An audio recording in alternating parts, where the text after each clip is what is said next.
Today we're going to show you how to make our secret recipe, our famous salmon burger on Bannock. Never shared this recipe before.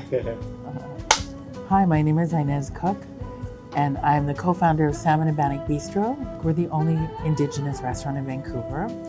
We're located on the unceded territories of the Coast Salish people, and these are known as the salmon people. And we're so lucky that we have all of this wild salmon in our backyard, and this is what sustained all of our people for many, many, many years.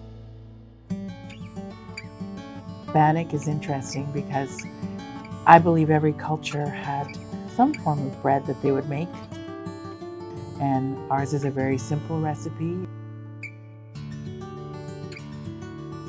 It's just flour, water, pinch of baking powder, little pinch of salt. It's our traditional bread. Basically, all the Indigenous communities would make whatever ingredients they have available to them. So there's over 600 nations of Indigenous communities in Canada, and over 200 of those are in British Columbia. So we are so fortunate that we have so many different diverse cultures in a very small area in BC. One thing that's really interesting is that all cultures, food brings people together, and we're no different. Here we are at Salmon and Bannock bringing people together, and it's